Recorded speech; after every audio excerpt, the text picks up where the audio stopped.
नाव वेदिका घुगे। मी राष्ट्रमाता इंदिरा गांधी सैनिकी शाळेतील इयत्ता 6वीतील विद्यार्थिनी आहे। आज राजमाता राष्ट्रमाता माँसाहेब जिजाऊ यांच्या जयंतीनिमित्त मी काही बोलणार आहे।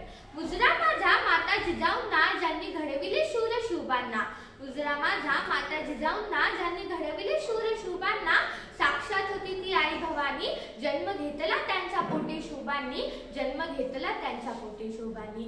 एक विचार स्वराज्याचा अन पेटल्या लाखो मशाली, एक विचार स्वराज्याचा अन पेटल्या लाखो मशाली, अवघ्या महाराष्ट्राची ऊर्जा म्हणजे शिवबांची माऊली, शिवबांची माऊली। ना वाकायचे ना झुकायचे अशी शिकवण आम्हाला दिली तुम्ही, ना वाकायचे ना झुकायचे अशी शिकवण आम्हाला दिली तुम्ही।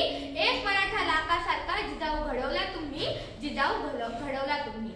नको गुलामगिरी परक्यांची, गरज आहे स्वराज्याची, नको गुलामगिरी परक्यांची, गरज आहे स्वराज्याची। एकच ध्यास मने ठेवून जिजाऊ शर्त केली तुम्ही पराक्रमाची, जिजाऊ शर्त केली तुम्ही पराक्रमाची। पुत्र घडवला शिवबांसारखा दिली संस्काराची शिदोरी, पुत्र घडवला शिवबांसारखा दिली संस्काराची शिदोरी। झुकला अवघा तख्त दिल्लीचा, अशा खणखणल्या तलवारी जिजाऊ तुम्ही, अशा खणखणल्या तलवारी जिजाऊ तुम्ही। जगवली मराठी अस्मिता, भगवा आसमंत फडकला, जगवली मराठी अस्मिता, भगवा आसमंत फडकला। जिजाऊ तुमच्या प्रेरणेने महाराष्ट्राचा सोनेरी इतिहास घडला, महाराष्ट्राचा सोनेरी इतिहास घडला। रुद्राचा अवतार तो वाघाचा ठसा होता, रुद्राचा अवतार तो वाघाचा ठसा होता। विचारा या सह्याद्रीला माझा शिवबा कसा होता, माझा शिवबा कसा होता। जाणता राजा तो रामायणात राम जसा होता, संस्कारातून जपला त्याने जिजाऊंचा वसा होता, जिजाऊंचा वसा होता। चरणाची धूळ कुंकवाच्या करंड्यात भरून मस्तकी लावावी, अशा राजमाता राष्ट्रमाता माँसाहेब जिजाऊ यांची आज जयंती। आजताच तो 12 जानेवारी 1598 चा दिवस। याच दिवशी बुलढाणा जिल्ह्यातील सिंदखेड राजा येथे लखोजीराव जाधव यांच्या पोटी एका वाघिणीचा जन्म झाला आणि त्या वाघिणीचे नाव म्हणजे जिजाऊ। पुढे विदर्भातल्या जाधवांची लेक मराठवाड्यातल्या भोसल्यांची सून झाली आणि अखंड महाराष्ट्राचे आराध्य दैवत छत्रपती शिवाजी महाराजांना जन्म देऊन स्वराज्य जननी झाली। मित्रहो, बादशाही, निजामशाही आणि मुघलांच्या आक्रमणामुळे आपल्या महाराष्ट्राची परिस्थिती फार बिकट झालेली होती आणि आपल्या महाराष्ट्रातले फार पराक्रमी शूर सरदार बादशाहांच्या गुलामगिरी करण्यात धन्यता मानत होते। अन्यायाविरुद्ध एकही शब्द काढण्याची कुणाची हिंमत नव्हती। पण अशा कठीण परिस्थितीत जिजाऊंनी स्वराज्य स्थापनेचे स्वप्न बघितले।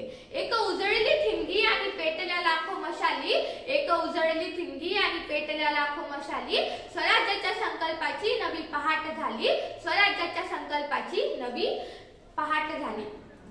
मित्रहो, मातृत्व, नेतृत्व व कर्तृत्व या 3 गुणांचा संगम असलेल्या जिजाऊंनी शूरांना बालवयातच त्यांच्या मनामध्ये स्वराज्य स्थापनेचे स्वप्न पेरले व 18 पकड जातीतील मावळे आणि जीवाला जीव देणारे साथीदार या सर्वांच्या मदतीने अविरत संघर्षातून हे स्वप्न महाराजांनी सत्यात उतरवले।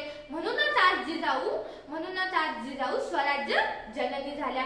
जिजाऊ नेहमी म्हणत असे, ना वाकायचे ना झुकायचे, अन्यायावर पलटून मार करायचे, ना वाकायचे ना झुकायचे, अन्यायावर पलटून मार करायचे। सन्मानाने जगायचे आणि सन्मानानेच मरायचे, सन्मानाने जगायचे आणि सन्मानानेच मरायचे। जिजाऊंनी त्यांच्या संस्कारातून शूरांना राजकारण, समाजकारण आणि नीतिमत्तेचे धडे दिले आणि शूरांनी सुद्धा त्यांच्या वागणुकीतून आणि संस्कारातून गोरगरिबांचा जाणता राजा काय असतो हे सर्वांना दाखवून दिले। जिजाऊंनी अन्यायावर वार केला, मंदिरांचा जीर्णोद्धार केला आणि महाराष्ट्राचा उद्धार केला। करण्या विनाश शत्रूंचा, त्याग सर्व सुखांचा करते, करण्यास विनाश शत्रूंचा, त्याग सर्व सुखांचा करते। गोरगरिबांच्या हक्कासाठी धार तलवारीची आई जिजाऊ होते, धार तलवारीची आई जिजाऊ होते। माँसाहेब जिजाऊ म्हणजे मंदिराचा उंच कळस, अंगणातली पवित्र तुळस, संतवाणी गोड गोड गुणगुणावी अशी गोड संतवाणी आणि वाळवंटात प्यावे असे थंड पाणी। ज्यांनी फक्त शिवाजी महाराजच नाही घडवले तर संभाजी महाराज नावाचा छावा सुद्धा घडवला। अशा आदिशक्तीचे रूप असलेली अवघ्या स्वराज्याची माता आपल्याला सोडून गेली। केव्हा गेली तर 11 महाराजांच्या राज्याभिषेकानंतर 11 दिवसांनी 17 जून 1674 रोजी ती आसमंतात विलीन झाली।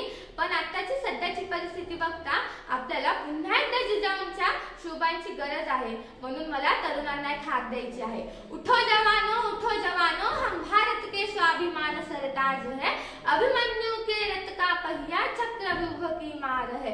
उठो जवानों हम भारत के स्वाभिमान सरताज है, अभिमन्यू के रथ का पहिया चक्रव्यूह की मार है। एवढे बोलून मी भाषणास पूर्ण विराम देते। जय जिजाऊ, जय शिवराय।